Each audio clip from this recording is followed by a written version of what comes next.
So I remember taking off on a plane last summer to spend my time volunteering in a refugee camp in Greece.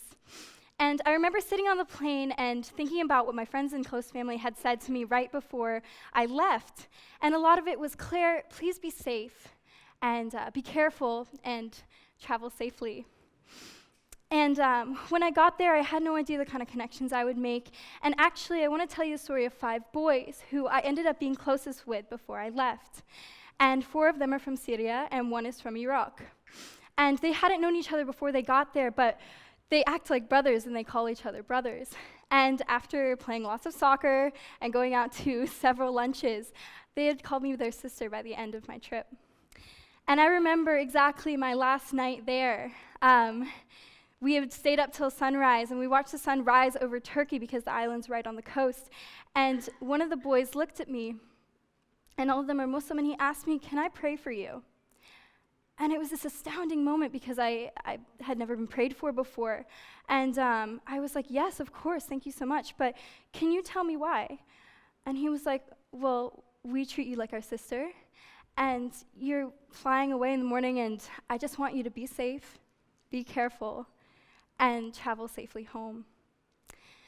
And I realized, coming from someone who didn't have a safe passage ahead of them, and someone my age who I considered my friend, who calls me their sister, for them to give me the humanity of praying for my safe passage home that I had guaranteed, I realized that someone who came in this is an individual who got lost.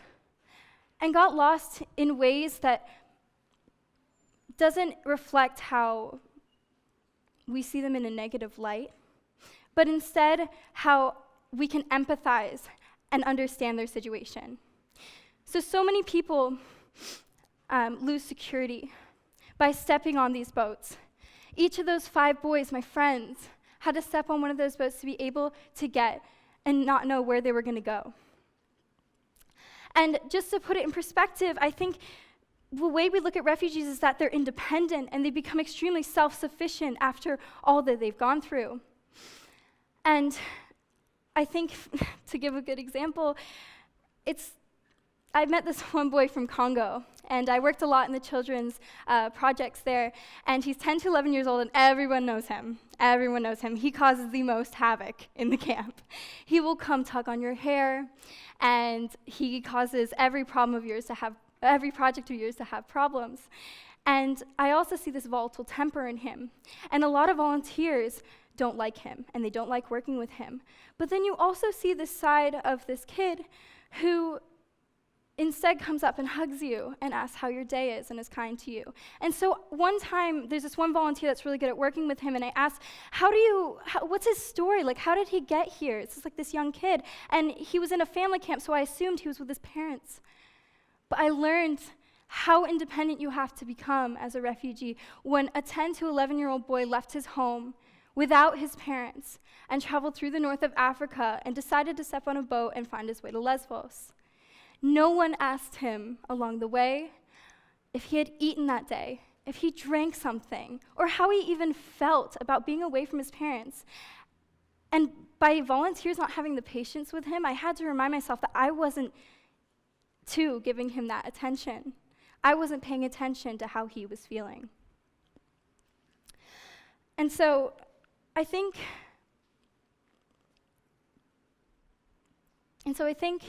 when we talk about refugees, we also don't pay attention to the rhetoric that we have about them. And as they are just individuals. And when I heard people talk a lot about refugees, I heard, they're a burden. And I understand that we all recognize the humanitarian crisis. But to consider someone that's a burden and they're sitting in this position of limbo in a camp where they can't go forward and they can't go backwards, and it's all dependent upon what papers they have and what the government says about them, I have not seen that. And instead I see people like this one boy from Afghanistan, his 2 brothers, and they're about my age. They honestly could have been my classmates. And, I was in town with him one day, and he was telling me that he was the best in his class in computer science. And might I mention, he said this in perfect English. And he was the best in his class, computer science in Afghanistan. And the reason that he had to flee was because he said something against the government on a TV show that his family owned. And, he's in this position. I asked him, if you got the chance to study, would you? And he's like, you have no idea how much I want to go back to school.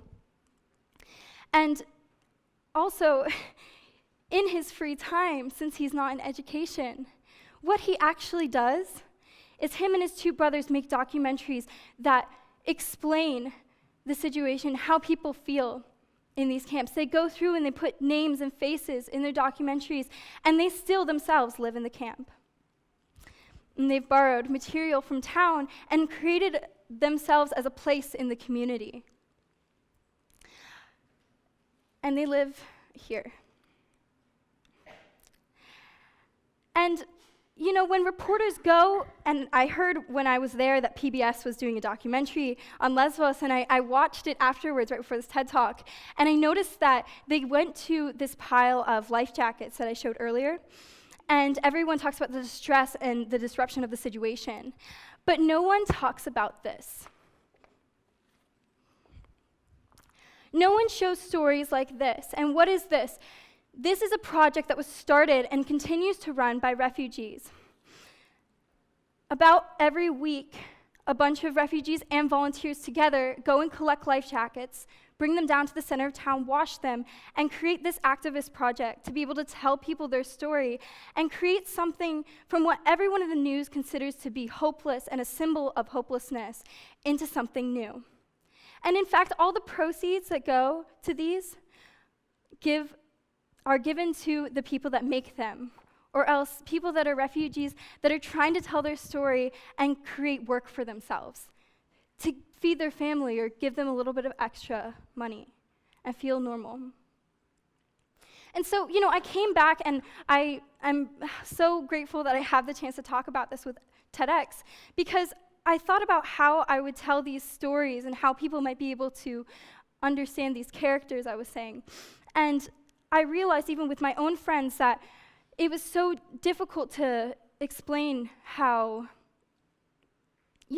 people are being self-sufficient and whatnot. And I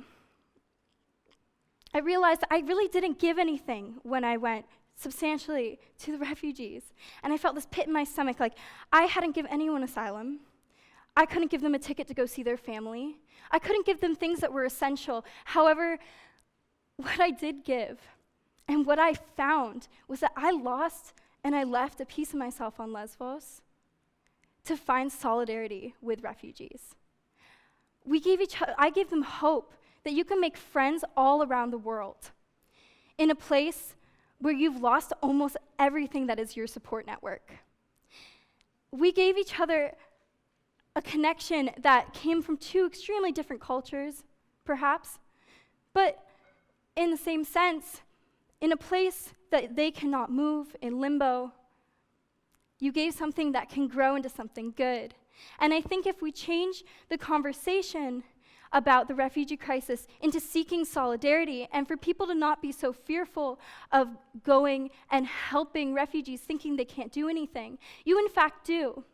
You make connections, and that itself is enough.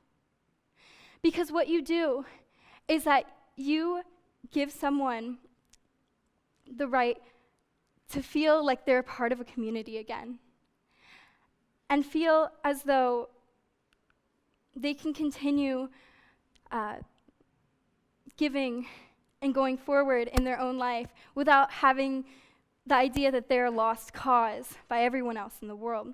And I think if everyone thought like that, we'd be in a much better place than we are now in the refugee crisis.